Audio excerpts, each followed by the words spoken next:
আজকে আমরা নাম্বারের সম্পর্কে জানব। তাহলে চলো শুরু করা যাক।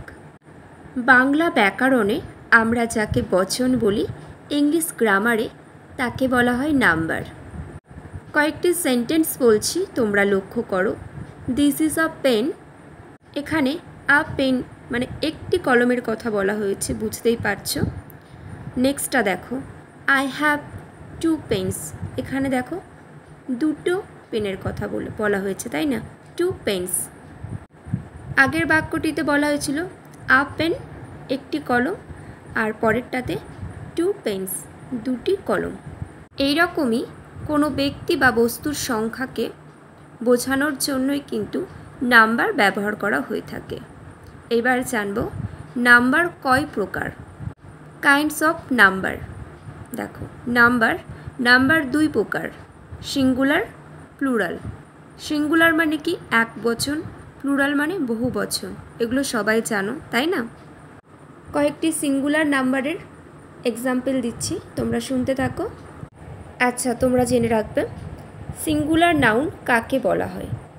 যখন কোনো নাউন বা প্রোনাউন একটি মাত্র সংখ্যা বোঝায়, তখন ওই নাউন বা প্রোনাউন কি বলা হয়?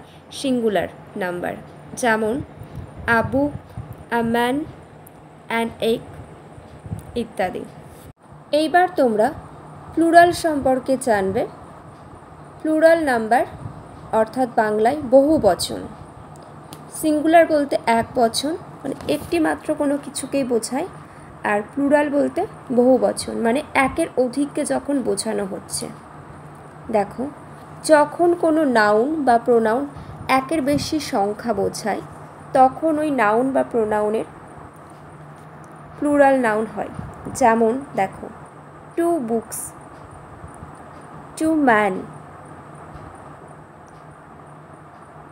2 eggs ইত্যাদি রয়েছে।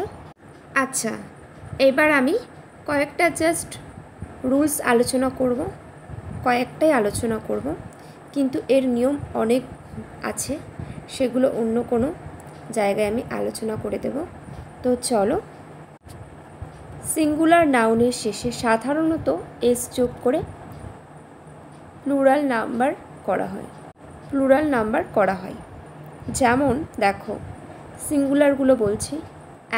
অ্যান্ড থেকে অ্যান্ডস প্লুরাল করা হয়েছে, এস যোগ করা হয়েছে।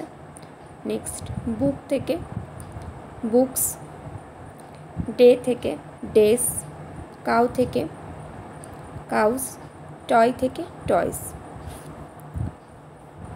কয়েকটা আলোচনা করে দিলাম। তো আজ এখানেই শেষ করলাম।